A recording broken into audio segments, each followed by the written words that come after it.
So dito tayo sa payment options naman.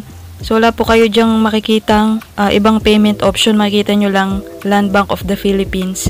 Itap nyo po yung Land Bank of the Philippines, pero hindi pa po yan talaga yung pinaka payment options. Itap nyo lang po yan, makikita nyo yung price na 150 pesos yung payment. At hindi pa po dyan yung final, scroll up nyo lang po tapos tap nyo yung next button. Bago tayo mag-proceed sa payment, isave muna natin yung appointment. So makikita nyo dyan yung inyong appointment, anong date, anong oras, at pagkatapos yung amount na 150 pesos. Tapos scroll down natin, makikita nyo yung mga valid IDs na pwede nyo i-present pag mag-claim na kayo ng police clearance.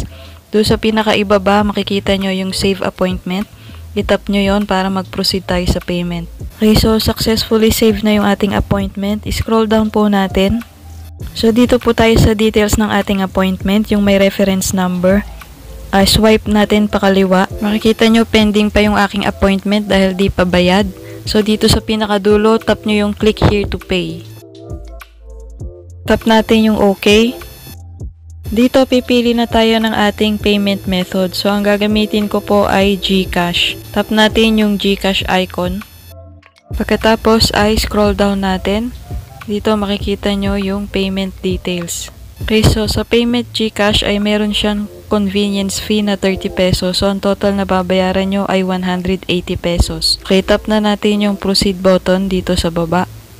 Then tap OK. Dito ay maglalagin tayo sa ating GCash account. Ilagay nyo dyan yung inyong GCash mobile number. Then, tap next button. Dito, meron kayong marireceive na authentication code sa inyong SMS. Ilagay nyo lang po dyan at itap nyo yung next button. Then, enter your password. Okay, pagkatapos ay itap natin yung pay 180 pesos sa ibaba. Then, tap natin yung proceed bago matapos yung countdown. Nakikita nyo yung umiikot-ikot na yan na kulay blue.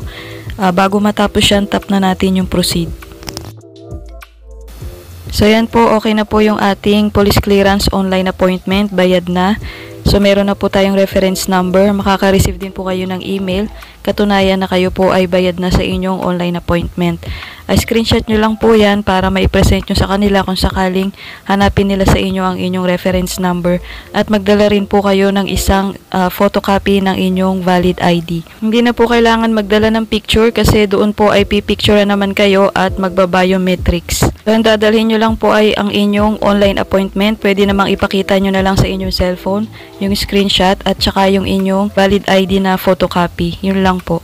Okay, so hanggang dito na lang po ang aking video. Maraming salamat sa panonood.